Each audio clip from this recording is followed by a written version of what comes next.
어릴 때를 떠올려 보면요. 휴대전화로 영상통화를 하고 우주여행을 하는 건 만화 영화 속에서나 존재했죠.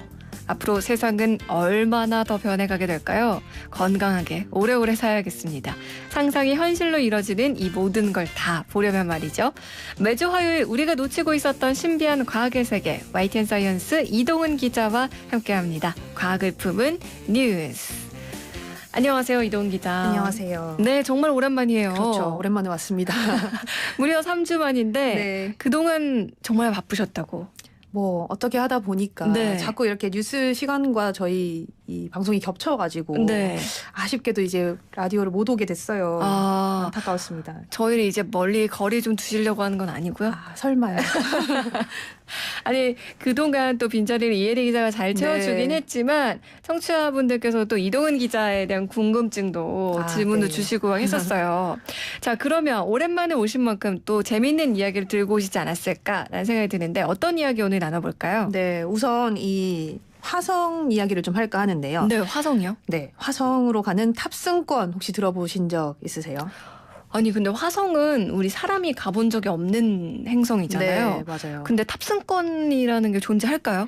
뭐 실제로 사람이 가는 건 아니고요. 화성에 이름을 실어 보내는 탑승권이 있습니다. 이 지난 5월에 미 항공우주국 나사가 화성에 당신의 이름을 보내세요라는 이름의 이벤트를 열었는데 네. 여기에 참여하면 탑승권을 얻게 됩니다.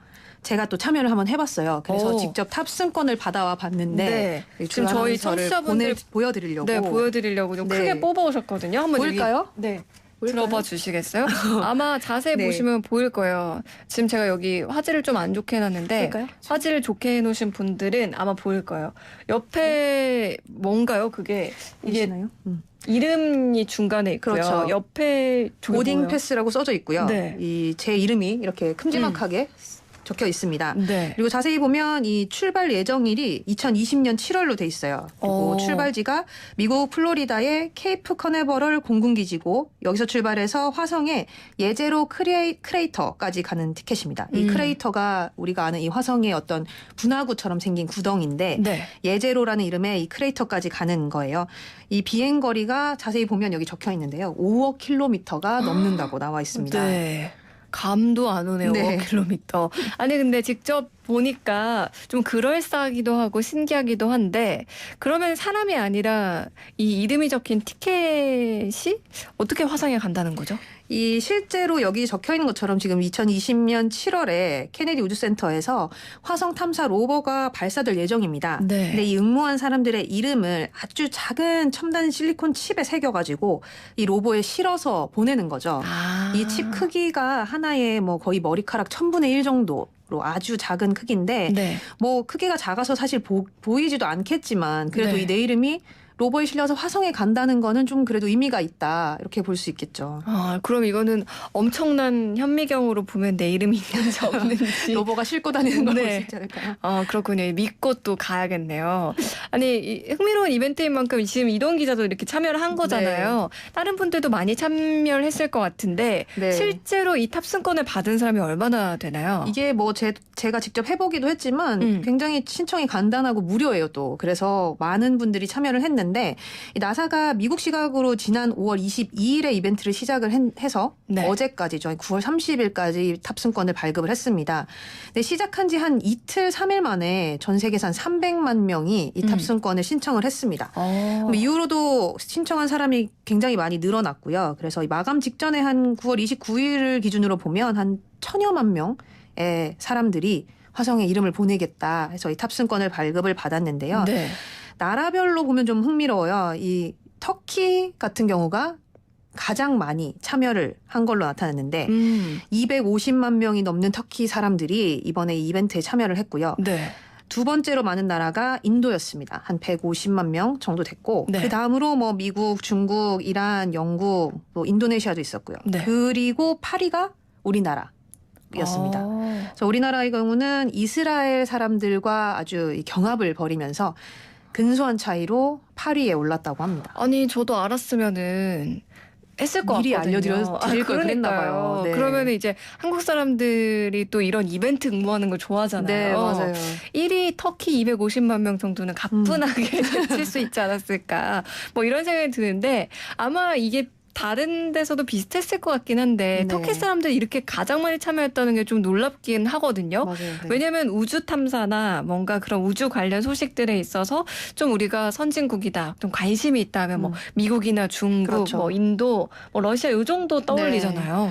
뭐 이유가 있다고 보는데 그 중에 하나가 이제 지난 2016년에 터키계 미국인이 소유한 기업이 화성 탐사 로봇의 핵심적인 장비를 공급을 했습니다. 그래서 우리가 들었을 때는 뭐 그게 큰 의미가 있나라고 생각을 하겠지만 이 터키 국내에서는 국민들이 이 사실을 알고서 화성에 대한 관심이 엄청나게 늘어났다고 해요. 그러니까 뭐 이런 것 때문에 점차 이 화성에 대해서 조금 관심을 가지게 됐고 이걸 계기로 뭐 마침 화성에 이름을 보내는 이벤트가 있다라고 하니까 터키 사람들이 많이 참여를 한 것으로 보이고요. 뭐 사실 이렇게 나라별 인원을 보면 이게 우주 개발의 한 판도 변화를 그대로 보여주는 거라고도 할 수 있는데요. 뭐 최근에 인도나 이스라엘 같은 경우는 달 표면 착륙에 도전을 하기도 했고요. 그러면서 이 말씀하신 뭐 선진국들, 이른바 선진국이라고 불리는 우리가 뭐 알고 있는 미국이나 러시아, 중국 이런 나라들이 이 달 탐사에 대해서는 꽉 잡고 있었는데 이 경쟁 구도에 이제 인도나 이스라엘이 뛰어들게 된 거죠. 뭐 실제로 인도 같은 경우는 총리가 직접 이 우주센터를 찾아서 보여주듯이 이 연구자들을 격려하기도 했고요. 최근에 이스라엘은 달 착륙선에 실렸던 이 1mm 정도 되는 작은 생물이 있어요. 근데 이 생물이 달 표면에 생존했을 것이다. 뭐 여기서 좀 살았을 것이다. 라는 얘기가 나오면서 이 연구 결과가 굉장히 국제적으로 화제가 되기도 했었습니다. 지금 그런 말씀하신 것처럼 이 이벤트에 참여한 국가들 순위가 어떻게 보면 우주에 대한 판도다. 뭐 이렇게 지금 얘기를 해주셨잖아요. 경쟁 구도니까. 그러니까. 근데 우리가 이스라엘을 아주 근소한 차이로 제치고 8위를 차지했다. 이것도 좀 의미를 부여할 수 있을까요? 뭐 그렇죠. 이 상위권에 오른 나라들이 보면은 또 대부분 인구가 좀 많은 나라들이에요. 그렇죠. 네, 중국도 그렇고 인도도 그렇고. 그래서 이 우리나라의 일부 과학자들은 화성에 이름을 보낸 이 상위 한 8개국 정도의 인원을 나라의 인구 비율로 계산을 해보면 우리나라가 훨씬 높은 순위를 차지하게 될 것이다. 그래서 그렇게 계산을 하면 아마도 터키에 이어서 한 2위 수준이 되지 않겠나라는 얘기도 하고 있거든요. 뭐 그만큼 사실 우리나라 사람들 우주 개발에 굉장히 관심이 크잖아요. 그거를 반영하는 결과이기도 하고요. 여기에 이 이벤트 소식을 접하고 최근에 이 한국의 케이팝이 굉장히 인기가 많잖아요. 그래서 뭐 방탄소년단 멤버들이나 뭐 강다니엘 이런 유명 아이돌 이름을 전 세계에 있는 팬들이 이 적어가지고 여기다가 굉장히 많이 보냈다고 해요. 어머나. 이런 것도 좀 영향을 주지 않았을까. 아니 그러니까 예를 들어서 뭐 터키 사람인데도 이벤트 신청을 하면서 이름을 적을 때 본인 이름을 적지 않고 그렇죠. 좋아하는 아이돌의 이름을 적는다거나 BTS 멤버들의 이름을 적는다던가 뭐 이랬다는 얘기잖아요. 여기서 또 갑자기 과학을 품은 뉴스 하다가 힙합 얘기를 들으니까 좀 반갑기도 하고 당황스럽기도 한데 물론 이름만 보내는 거고 내 이름 눈으로 볼 수 없다고 너무 작아서 얘기하긴 하셨지만 그래도 이런 이벤트를 통해서 사람들이 좀 화성에 대해서 관심을 갖게 될 것 같아요. 네, 아무래도 뭐 화성을 잘 모르다가도 여기에 뭐 이름을 보낼 수 있구나, 뭐 로버가 가는구나 정도를 알게 되면 좀 관심이 가게 될 텐데 나사가 이런 이벤트를 연 것 자체도 그런 이유 때문입니다. 뭐 국민들이 우주 탐사에 관심이 많으면 그 나라 우주 정책에도 영향을 줄 수 있잖아요. 그래서 나사 홍보 관계자가 실제로 이런 이벤트를 통해서 뭐 자라나는 세대들이 과학에 관심을 갖게 되면 이 각 나라의 어떤 국가 경쟁력을 키우는 인재로 자랄 수 있을 것이다. 이런 식으로 홍보 그 효과에 대해서 얘기를 하기도 했어요.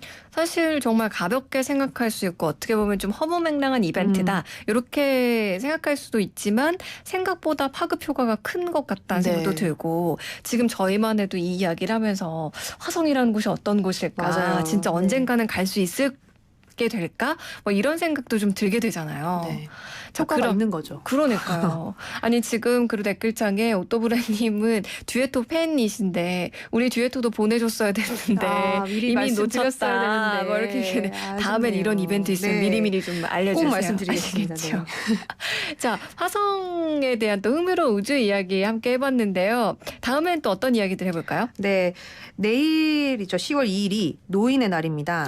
요즘에 사실 노인이라고 하면 예전이랑은 좀 이미지가 많이 달라졌잖아요. 그쵸. 예전에는 뭐 60 이상 뭐 이렇게 네. 생각을 했지만 이제는 60이 노인이라고 부르기에는 너무나 정정하시고 또 진짜 청춘이라고 부를 만큼 다들 또 정말 재밌게 살고 계셔서 뭐라고 해야 될까요? 노인에 대한 기준이 예전보다는 좀 맞아요. 불분명해진 것 같아요. 그렇죠? 네, 뭐 그래서 실제로도 뭐 나이를 좀 조정을 해야 된다, 기준을 바꿔야 된다 이런 얘기들이 나오고 있는데 네. 요즘에 이 액티브 시니어라는 말도 나오고 있고요. 네. 그만큼 이 적극적으로 활동하는 분들이 많아지면서 이 노년의 건강 관리가 굉장히 중요해지고 있습니다.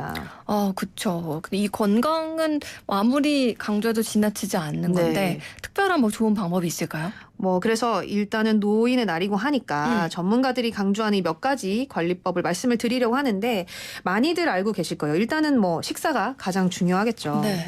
아무래도 어르신들이 보면 이 미각이 조금 둔해지기 때문에 지나치게 짜게 먹거나 아니면은 반대로 싱겁게 먹는 경우가 많은데 평균적으로 노인의 경우는 그냥 성인들보다 짠맛을 한 3.5배 정도 덜 느낀다고 합니다.